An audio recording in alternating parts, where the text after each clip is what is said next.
लगभग 8 to 13% reproductive age की महिलाएं पॉलीसिस्टिक ओवरी सिंड्रोम से पीड़ित हैं। All over the world approx 70% cases जो हैं वो अनडायग्नोज्ड हैं।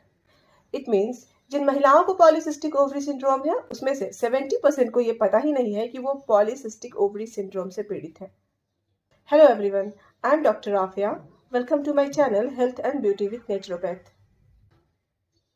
Today let us talk about polycystic ovary syndrome और पीसीओएस। सबसे पहले हम ये जानते हैं कि पीसीओएस यानी पॉलीसिस्टिक ओवरी सिंड्रोम क्या है, इसके सिम्टम्स क्या हैं और इसकी डायग्नोसिस कैसे होती है, इसकी डायग्नोसिस पॉसिबल कैसे है।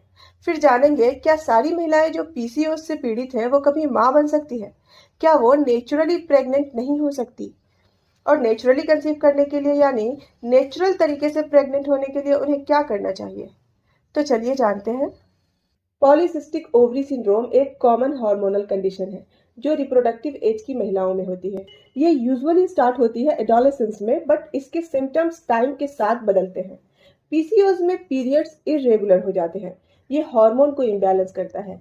इसमें मेल हार्मोन एंड्रोजन का लेवल हाई हो जाता है एंड ओवरीज में सिस्ट्स का फॉर्मेशन हो जाता है। इरेगुलर पीरियड के साथ साथ महिलाओं में ओव्यूलेशन यानी अंडे का बनना कम हो जाता है, जिससे प्रेगनेंसी में दिक्कत आती है। तो ये कहना गलत नहीं होगा कि PCOS is a leading cause of infertility. PCOS के एग्जैक्ट कॉजेस का तो अब तक पता नहीं चल पाया, लेकिन जिन महिलाओं में पीसीओएस की फैमिली हिस्ट्री है या फिर टाइप 2 डायबिटीज है वो हाई रिस्क पे होती हैं। इसके सिम्टम्स यानी लक्षण पर्सन टू पर्सन डिफर करते हैं। वक्त के साथ साथ इसके सिम्टम्स में भी चेंजेस आते हैं। इसमें कुछ पॉसिबल सिम्टम्स हैं लाइक हेवी, लॉन्ग और एब्सेंट पीरियड, इनफर्टिलिटी यानी बांझपन, एक्नी और oily skin, excessive hair on the face और बॉडी, मेल पैटर्न बॉल्डनेस और हेयर थिनिंग, वेट गेन यानी वजन का बढ़ना। Women with PCOS are more likely to have other health conditions like type 2 diabetes, hypertension यानी high blood pressure, high cholesterol, heart disease, endometrial cancer. PCOS anxiety and depression भी cause करता है। कुछ symptoms जैसे कि इनफर्टिलिटी यानी बांझपन, obesity यानी मोटापा और अनवांटेड हेयर ग्रोथ महिलाओं के डेली लाइफ को प्रभावित करता है, जैसे फैमिली, रिलेशनशिप, जॉब वगैरह में भी इसका प्रभाव पड़ता है। हम कब कहते हैं कि किसी महिला को पीसीओएस है? इसके 3 क्राइटेरियाज हैं। फर्स्ट क्राइटेरिया है अगर किसी महिला को इरेगुलर पीरियड हो या उसके पीरियड रुक गए हो।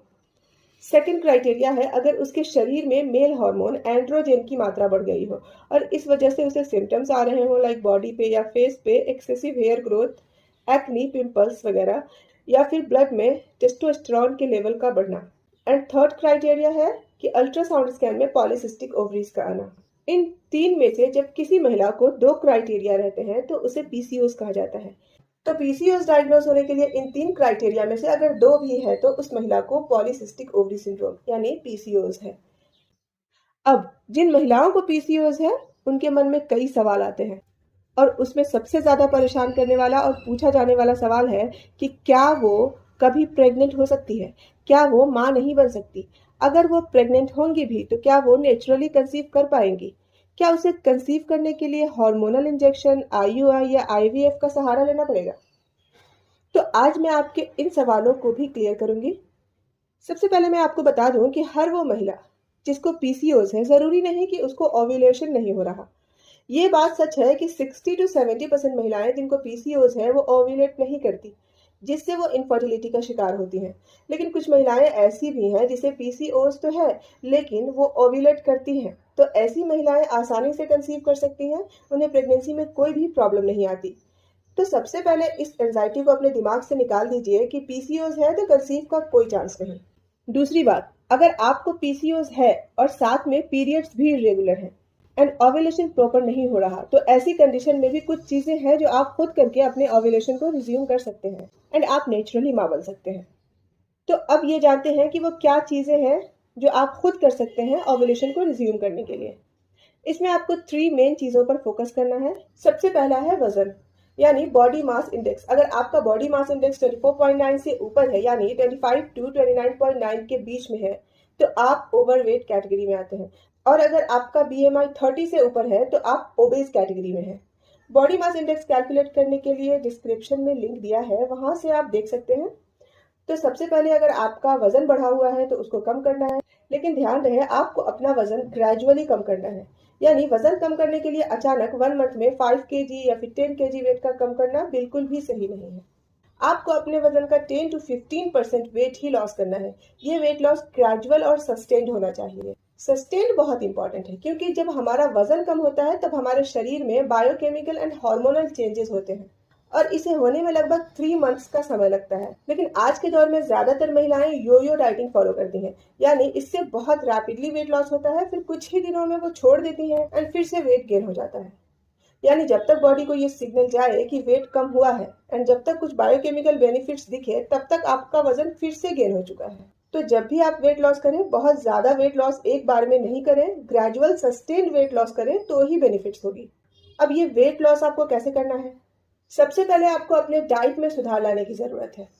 पॉलीसिस्टिक ओवरी सिंड्रोम में आपके बॉडी में इंसुलिन रेजिस्टेंस होता है, यानी आप जब भी कुछ कार्बोहाइड्रेट्स खाते हैं आपका ब्लड शुगर बहुत तेजी से बढ़ता है, तब बॉडी उससे डील नहीं कर पाती। इस वजह से आपके बॉडी में एलएच हार्मोन का लेवल बढ़ जाता है। एलएच हार्मोन बढ़ने के कारण बॉडी में टेस्टोस्टेरोन का लेवल बढ़ जाता है। आप अपने खाने में जितने भी फास्ट कार्ब्स हैं, यानी वो सारी चीजें जिसे खाते ही ब्लड शुगर तेजी से बढ़ता है, जैसे कि चॉकलेट्स, स्वीट्स, मैदे से बनी हुई चीजें, बिस्किट्स, ब्रेड्स वगैरह, इन सबको अपने डाइट से हटा दें। अब आप सोच रहे होंगे कि आपको खाना क्या है, क्योंकि कार्बोहाइड्रेट्स हमारे डाइट का सबसे इम्पोर्टेंट हिस्सा है। इसे हम किसी भी हाल में अपने डाइट से नहीं हटा सकते।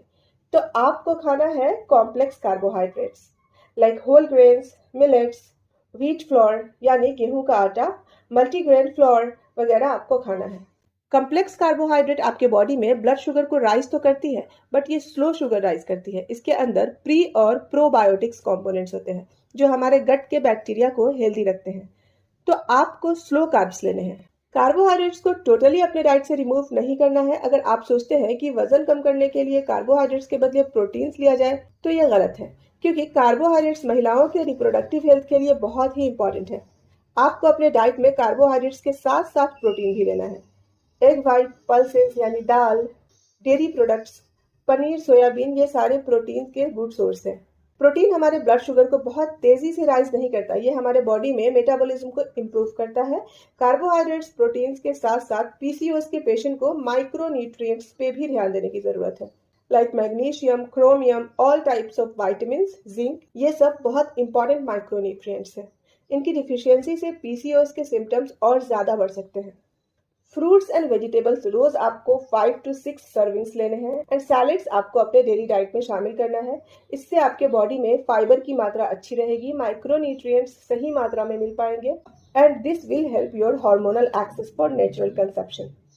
दूसरा मेन फोकस आपको एक्सरसाइज पे करना है। एक्सरसाइज की गाइडलाइंस है 180 to 200 मिनट्स की आपको एरोबिक एक्सरसाइज करनी है। एरोबिक एक्सरसाइज का मतलब है कि वो एक्सरसाइज जिसमें हमारा हार्ट रेट बढ़ता है, लाइक रनिंग, साइकिलिंग, स्विमिंग वगैरह। इसके साथ साथ अकॉर्डिंग टू WHO पीसीओएस के पेशेंट्स को 3 to 4 स्ट्रेंथ सेशन करने हैं।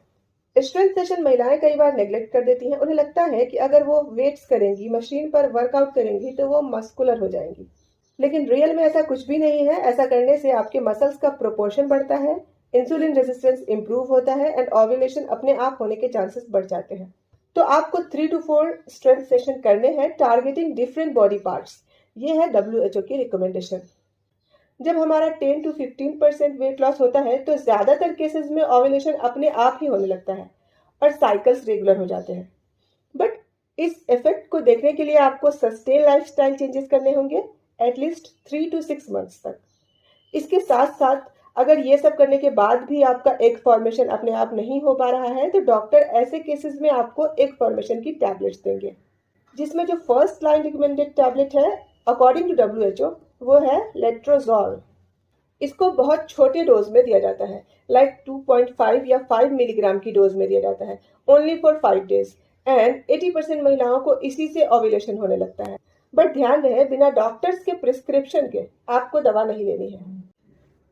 तो जैसा कि आपने देखा कि PCOS does not equal to IVF and हर PCOS के पेशेंट्स को हार्मोनल इंजेक्शंस, IUI या IVF की आवश्यकता नहीं होती। कई पेशेंट्स अपने आप कंसीव कर सकते हैं, कई पेशेंट्स अपने लाइफस्टाइल में चेंजेस लाकर डाइट व एक्सरसाइज फॉलो करके नेचुरली कंसीव कर सकती हैं एंड वो माँ बन सकती हैं। उम्मीद है पीसीओएस को लेकर आपके मन में जो भी डाउट थी, जो क्वेश्चंस थे, वो क्लियर हो गए होंगे।